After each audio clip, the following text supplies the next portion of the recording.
வணக்கம் அன்பு நண்பர்களே, அனைவருக்கும் வணக்கம். இன்னைக்கு நம்ம இந்த ஒரு வீடியோவில் எதை பற்றி பார்க்க போகிறோம் அப்படின்னு பார்த்தீங்கன்னா, குடும்ப தலைவிகளுக்கு மாதம் 2500 ரூபாய். தேர்தல் வாக்குறுதியை நிறைவேற்ற முதலமைச்சர் விஜய் அதிகாரிகளுடன் தீவிரமான ஆலோசனையில் ஈடுபட்டிருக்கார். என்ன அப்படின்றது தான் பார்க்கலாம். சென்ற ஜூலை மாதம் 15ஆம் தேதி மகளிருடைய அக்கௌண்ட்டில் வெறும் 1000 ரூபாய் தொடர்ந்து தாவேக ஆட்சி அமைத்து 3 மாதங்களாக முதல்வர் விஜய் அவர்கள் பார்த்திங்கன்னா தொடர்ந்து 3 மாதங்களாக ஸ்டாலினுடைய திட்டத்தை தான் தொடர்கிறாரே தவிர அவருடைய மகளிர் உரிமை தொகை திட்டத்தை இன்னும் ஆரம்பிக்கவில்லை. எப்பொழுது இந்த திட்டத்தை ஆரம்பிப்பார், மக்களுக்கு இதில் எப்போ மக்கள் பயனடைவார்கள் என்பன பற்றின ஒரு தகவலை இந்த ஒரு வீடியோவின் வாயிலாக நம்ம பார்க்கலாம். முதலமைச்சர் விஜய் பார்த்திங்கன்னா தமிழகத்தில் புதிய அரசு பொறுப்பேற்றவுடன் குடும்ப தலைவிகளுக்கு மாதம் 2500 வழங்கும் மதிப்புமிகு மகளிர் திட்டம், மகளிர் உரிமை தொகை திட்டம் எப்பொழுது செயல்படுத்தப்படும் என்ற எதிர்பார்ப்பு பெண்களிடையே எழுந்துள்ளது. இந்த நிலையில் தனது முக்கிய தேர்தல் வாக்குறுதியான இந்த திட்டத்தை அமல்படுத்துவது குறித்து முதலமைச்சர் ஜோசப் விஜய் நிதித்துறை மற்றும் சமூக நலத்துறை அதிகாரிகளுடன் தலைமை செயலகத்தில் தீவிர ஆலோசனை மேற்கொண்டுள்ளார். தமிழகத்தின் நிதிநிலை மற்றும் பட்ஜெட் ஒதுக்கீடு குறித்து இந்த கூட்டத்தில் விரிவாக விவாதிக்கப்பட்டது.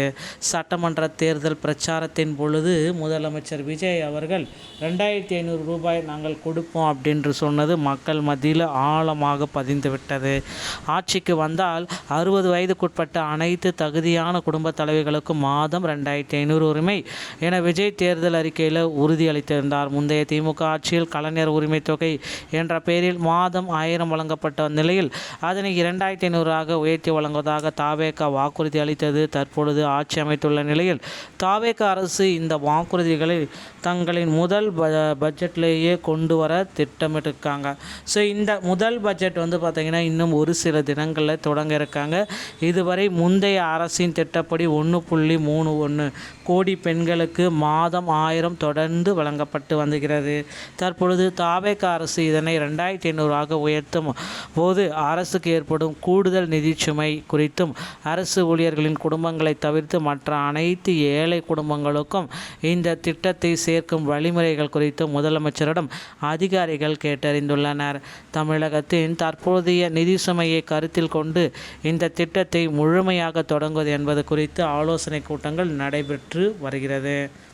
இந்து சமய அறநிலைத்துறை அமைச்சர் ரமேஷ் உள்ளிட்ட அமைச்சர்கள் அண்மையில் தங்கள் தொகுதிகளில் பேசுகையில் பொதுமக்கள் மகளிர் உரிமை தொகை குறித்து தொடர்ந்து எந்த மனுக்களையும் மனு அளிக்க வராங்க.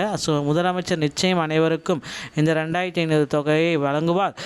மக்கள் கோரிக்கைகள் பரிசீலிக்கப்பட்டு வருகின்றன என தெரிவித்தார். விரைவில் தாக்கல் செய்யப்பட உள்ள தாவேக அரசின் முதல் முழு பட்ஜெட்டில் இந்த 2500 மகளிர் உரிமை தொகை திட்டம் மற்றும் ஆண்டுக்கு 6 சிலிண்டர்கள் வழங்கும் அன்னபூரணி திட்டங்கள் குறித்த அறிவிப்புகள் நிச்சயமாக வெளியாகும் என்ற வட்டாரங்கள் தெரிவிக்கிறது.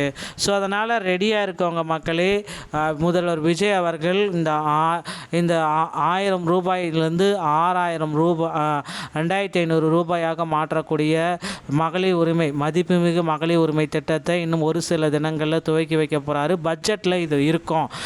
ஆகஸ்ட் 15ஆம் தேதி உங்கள் அக்கௌண்ட்டில் 2500 ரூபாய் வந்து விழும். நம்பிக்கையோடு இருங்க மக்களே. கண்டிப்பாக இதை முதலமைச்சர் விஜய் அவர்கள் செய்ய இருக்கார் மக்களுக்காக. இந்த ஒரு வீடியோ பதிவு உங்களுக்கு இதை பற்றி தான் விளக்கமாக விளக்கியிருக்குன்னு நினைக்கிறேன். வீடியோ உங்களுக்கு பிடித்திருந்தால் நீங்கள் நம்முடைய சேனலை சப்ஸ்கிரைப் அண்ட் பெல்லை கிளிக் பண்ணி வச்சுக்கோங்க. மீண்டும் ஒரு நல்ல தகவலோடு நான் உங்களை சந்திக்கிறேன். நன்றி, வணக்கம்.